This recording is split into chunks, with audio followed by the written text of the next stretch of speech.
It's a beautiful day on the UC Davis campus, and I would like to welcome you to our virtual Biodiversity Museum Day. In this building here, we have the Marine Invertebrates Collection, and we have a behind-the-scenes tour planned. But before we do that, let's meet some of the staff and scientists that help make this happen, and let's discover the value of a preserved specimen collection. Hi, my name is Jay Stakowitz, and I'm a professor of evolution and ecology here at UC Davis. Without the oceans, life on land as we know it basically wouldn't exist. Really wouldn't even be possible. Life evolved first in the sea, and most of the oxygen that first came into our atmosphere that allowed animal life to evolve in the first place was produced by marine algae. And even still, half the world's annual photosynthesis occurs in the sea right now. Yet, beyond the coastal and surface waters, we know really very little about a lot of marine life. And that's what makes it so exciting to continue researching and discovering what's going on out there. The Marine Invertebrates Collection is comprised of living and preserved animals from the ocean. These specimens are primarily used as teaching tools for up to 5,000 students a year. This requires organization, care, and dedication, and nobody understands that better than the staff. Hi, my name is Rachel Fozzie, and I'm one of the full-time laboratory assistants for the Department of Evolution and Ecology. My name is Megan Munn. I'm a lab assistant with the Department of Evolution and Ecology. I've always really been drawn to marine animals. Like, I grew up in Southern California, and I spent most of my weekends and summers going to the beach and swimming in the ocean. So getting the opportunity to work really close and hands-on with some of these animals was definitely the highlight of my undergraduate career here. And then I've been working here full-time ever since I graduated. So I help care for some of the marine animals that we keep, so the marine invertebrates, doing things like feeding them, checking the water levels, testing water chemistry, doing water changes when those are needed. And for the preserved specimens, I help keep those organized, so when they go out and they're used in labs and things like that. I also help maintain the specimens, so making sure that they have preservation fluid, ethanol, the jars are in good shape, and that they're labeled correctly and organized down where they're stored in the basement. One of the biggest parts of my job is taking care of all the live animal specimens. So that includes things like regular feeding. So we chop up frozen squid and feed that to all of our carnivorous animals. And then we also have to culture brine shrimp. So you might know them as sea monkeys. And we feed those to some of our filter feeding animals like barnacles, feather duster worms, and the corals. And then another thing that we have to do is drive out to the Bodega Marine Lab. We collect some specimens and we bring those back to the labs for students to study. This particular collection started as a few specimen jars used for teaching. Over time, students and researchers alike have contributed to it. There are specimens from UC Davis's first zoology professor, Tracy I. Storer, for which Storer Hall on campus is named. Even more amazing are these anemones, which are over 40 years old. Magnificent. But what is the value of a collection? My name is Pat Randolph, and I'm an academic coordinator here at UC Davis. So the importance of collections, there's a lot of different reasons I can think of. First, we can think of what is a collection. It houses specimens that were collected from a particular location at a particular time. So it can tell us what species were where and when. One of the really interesting things I think about keeping preserved specimens is they can kind of give you a look back through history. So we know that the oceans are warming due to climate change, so you can kind of see, given like looking at our preserved specimens, you can see that maybe the animals we collect up here now were only found in Southern California in the past. On a broader scale, the specimens are useful because they provide us with something to compare things to. So a lot of our specimens are older, 50 plus years old, and they give us something to compare modern specimens to and see what kind of changes might be occurring within a particular organism. Well, in teaching, these preserved specimens allow us to show students the diversity of life on Earth, even when we can't take them to a particular place or location. And show them those live organisms in person. As a researcher, they provide genetic samples that allow us to see how populations have evolved in response to a changing environment over time. It's also important in terms of thinking about evolutionary studies as well. Thinking about variation. So variation is critical in order for a population to evolve by evolution. By having a collection, You can spread all those specimens out on a table and understand the variation within that particular species. And quite often in collections, we'll find species that have not ever been described by us before. I found 4 different species that way myself. To make sure that the collection can be used for these purposes, each jar contains a label that includes information like where, when, and by whom it was collected. The jars are also sorted into groups so that specimens can be quickly fetched. Most specimens are stored in the basement where they are safe from light damage. If you've attended Biodiversity Museum Day before, you've been able to get up close and personal with our specimens. However, few people have had the opportunity to see what we are showing you next. Hello! We have a very special treat for you today. We've brought out our Humboldt squid specimen. This is the largest specimen that we have in the collection. And this is a very special specimen since it was fished up by a retired staff member of the Bodega Marine Lab and then donated to us. So we are very lucky to have it. Now, squids are pretty interesting because they're actually mollusks, so they share the same DNA with clams, scallops, and even snails. A little bit wild, isn't it? I've also brought out over here so that you could compare. This is a longfin inshore squid. And as you could see, pretty large compared to my hand, but nothing compared to the size of Humphrey over here. So yeah, we have named it. Humphrey is about a meter long, maybe more, especially if you were to stretch out the tentacles over there. But surprisingly, still only a juvenile. Adult Humboldt squid can reach 2 meters long and weigh 110 pounds. It'd be really hard for us to find a jar that size. Now, squids are predators, so they eat fish, gastropods, other squid. They have no problem with that. So they'll actually catch prey, and the way that they'll actually do it is with their tentacles and their arms. And where those meet at the very base is where their mouth is. And in their mouth is a little hard beak. And this is one that's just been removed from a large squid. And they'll actually kind of rip at their prey with a little pinching motion and then consume it. So we can go ahead and take a look at the beak on Humphrey over here. It's pretty cool, huh?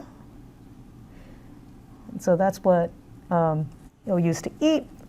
And these are actually what they'll use to capture the prey. These are suckers. And as you can see, they've got little ridges on them. And that's so that they could get a better grip on their prey. Humboldt squid hunt in groups. So they'll corral prey together and they'll communicate with each other using chromatophores in their skin. What are chromatophores? So they're just a specialized cell that can expand and contract, and by doing that, they can change colors. And so they'll change colors and basically use that to kind of talk to each other.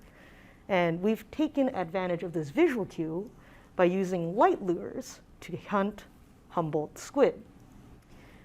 If you've ever enjoyed calamari, you might have enjoyed a piece of Humboldt squid. Next, we're off to visit our animal care room. In this room, we have trays filled with hundreds of gallons of seawater. Chillers keep the water at a cool 56 degrees for our California critters. Now, let's meet some cool animals, including some of the staff's favorites. So Rachel, what sorts of animals do we have for our viewers to look at today? So in this top tray here, we have a few different kinds of marine mollusks, like the nudibranchs. And we also have some marine worms, so spaghetti worms and ragworms. And then down here we have a tray full of sand. And in this tray we have some of our echinoderm animals. So echinoderms are a group of animals that include sea stars, brittle stars, sea urchins, and sea cucumbers. So sea cucumbers are one of my favorite animals that we have in here. They're kind of squishy, and if you look at the bottom of them here, they have what are called tube feet. So their tube feet are what they use to move around. They're like little tiny suction cups that are powered by water pressure, so they can extend them to crawl around wherever they want and to hold onto rocks. And the sea stars have the same thing, so they can use those to grab onto their prey. And sea stars are really interesting because when they want to eat something, what they do is they extend their stomachs outside of their bodies, and they can partially digest all of their food before bringing it back inside of their bodies. And their tube feet are also really strong. They can use them to pry apart mussel shells so that they can stick their stomachs inside the mussels and eat them. And then down here, we have another echinoderm. So this guy is a sand dollar. And sand dollars are very similar to sea urchins, but they're just a little bit flatter. And they like to burrow around in the ground, and they're covered in these kind of fuzzy spines. So they feel really cool if you get a chance to feel one someday. And then also in this tray, we keep a couple of our mollusks like the clam right here. And these guys are filter feeders, so they will eat kind of whatever is swimming through the water, like little microscopic organisms, or just detritus that's floating through the water. So Megan, what animals do we have over here to show our viewers? So up here we have our crabs, and we have a couple of different crab species. This one right here is a rock crab. You can identify him by the black tips on his claws. And next to him we have a shore crab. And crabs are actually detritivores, so in the wild they'll eat decaying plant and animal matter. Here we feed them squids. We're going to go ahead and feed this guy.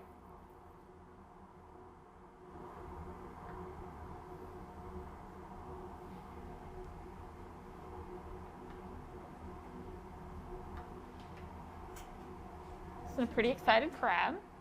Down in this tank we have our brittle stars. And brittle stars actually get their name because when they're grabbed by a predator, they'll go ahead and lose one of their arms that they can grow back later. Like most sea stars, brittle stars have tube feet in these groups down here. But unlike some of the other species we have, these guys are much more active predators, so you can kind of see him moving around a little bit.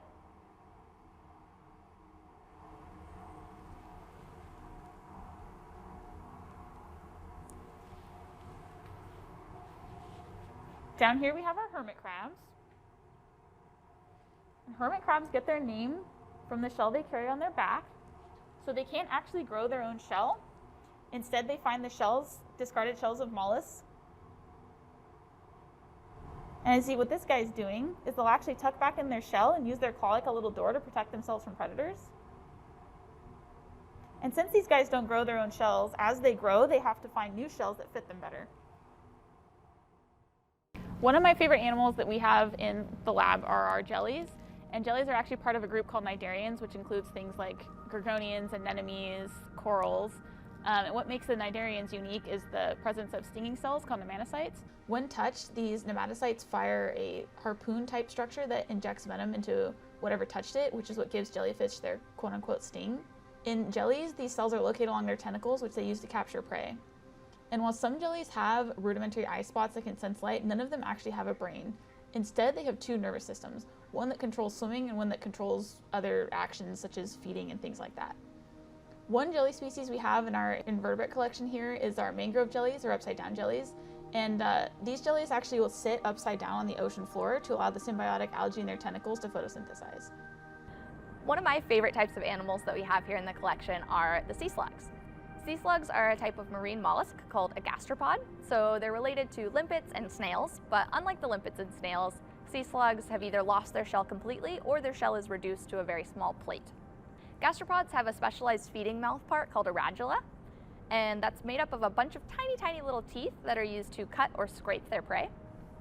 One type of sea slug that we have are the nudibranchs, and there's over 3,000 different species of nudibranch.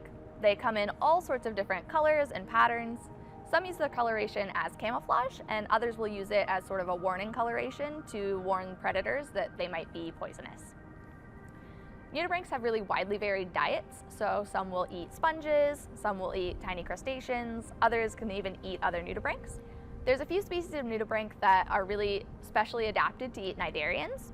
They'll actually ingest those nematocytes without getting hurt, and they'll move them into their skin and use it as their own defense against predators. Another type of sea slug that we have here are the sea hares. And sea hares are named because they sort of look like a little bunny rabbit, but what look like ears on the top of their head are not actually ears at all. They're a specialized type of sensory organ called a rhinophore that the sea hares use to sense vibrations in the water around them and for smell. You can find sea hares all along the California coast. Sometimes they're in tide pools, or occasionally you can find them on beaches too. You've just seen a lot of different animals. It's only a small representation of the biodiversity of the sea. We've seen why biodiversity is important for scientific research and education, but why else is it important? My current research is on the ways that maintaining biodiversity provides for healthy ecosystems. I study marine invertebrates and also marine algae and marine plants, and I'm particularly interested in species that are called foundation species, or those that provide the habitat on which the rest of the ecosystem depends. They play a key role in the entire basis for marine ecosystems. Our research shows that maintaining diversity promotes the stability and the productivity of marine ecosystems, and it does this in two ways.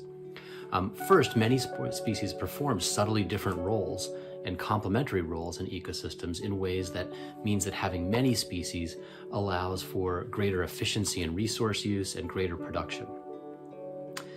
Second, diversity can serve as a sort of insurance policy, a buffer against ecosystem change. Think of it as providing redundancy or backups in the case of a loss of any particular species.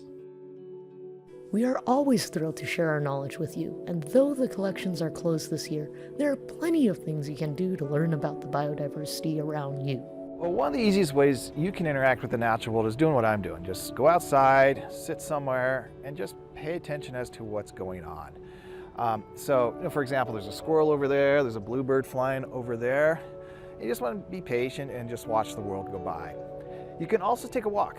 You can look at the weeds that are in the sidewalk, the plants that your neighbors might have, walk through a city park. There's different types of plants there as well.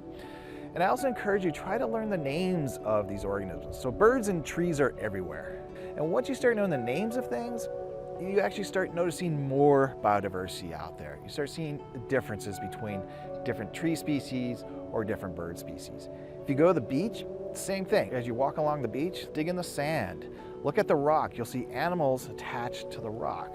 And so just start paying attention to wherever you are. If you want to start your own collection, it's very easy to do. And one of the easiest organisms to start with would be plants. Plants are everywhere. One way you can do that is you just take some cuttings. Here's a cutting like this of a fern. And then you just put it in a book like this. Press the pages together. I might write where I got it, when I got it. Let it dry out. Instant collection right there. If you go to the beach, you can collect shells. Shells are everywhere. They're the remnants of dead animals. And just make sure the beach you're at allows you to collect shells. Some beaches, they don't want you to collect anything. Insects are also another way. Insects are everywhere. They're very easy to collect. You can start a collection that way as well.